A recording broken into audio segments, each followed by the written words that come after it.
Happy Wednesday, everybody. Let's get into what's been happening over the past 24 hours because the Bitcoin institutional adoption story just keeps getting stronger and stronger.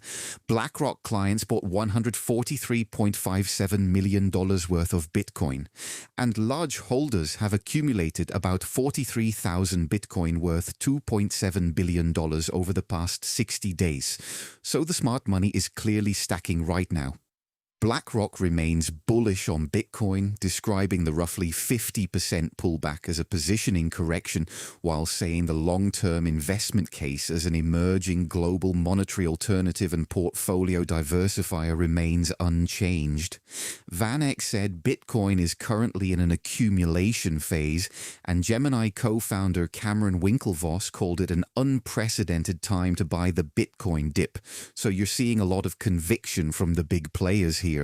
On the regulatory front, the SEC proposed new regulation crypto assets rules to create a clear framework for investment contracts involving crypto assets, with the SEC chairman saying that as the crypto capital of the world, the US must and will lead, calling the proposal the most historic step yet to modernize federal securities regulations for crypto. The White House is hosting a crypto summit with industry leaders, and CFTC Chair Mike Seelig said the agency is turning the page and charting a course for the new frontier of finance after years of anti-crypto forces stifling innovation. Citi announced it will go live with Bitcoin custody services later this year, which is huge for traditional finance adoption. Robinhood CEO Vlad Tenev said, "We are at the beginning of a tokenization supercycle that will eat the entire financial system," which is a pretty bold statement, but honestly not that far-fetched given how things are moving. Publicly traded Chinese company Zhibao Technology created a Bitcoin treasury reserve of 2,380 Bitcoin, continuing the corporate treasury trend we've been seeing globally.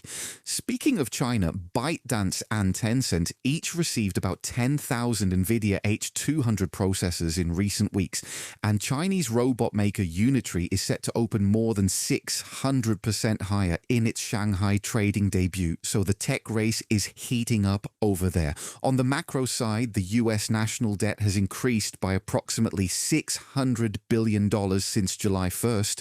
The 30-year US Treasury yield rose to 5.31%, which is its highest level since June 2007, and Japan's 30-year bond yield spiked to 4.05%, which is the highest level on record.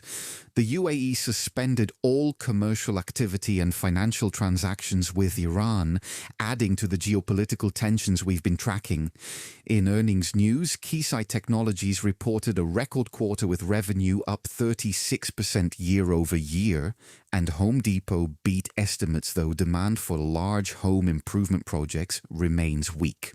In the crypto markets, 63,222 traders were liquidated in the past 24 hours. On the altcoin side, Hyperliquid open interest surpassed $12 billion for the first time since October 10th. Telegram applied for the .gram domain zone, which could let 1 billion users receive their own domains. FOMO flipped Kalshi and entered the top 5 in US iPhone finance rankings, and OKX captured more than 30% of Solana daily DEX aggregator volume for the first time, while Jupiter's share dropped below 50%. That's your crypto and finance wrap for today. Make sure to follow along, and I'll catch you tomorrow with another update.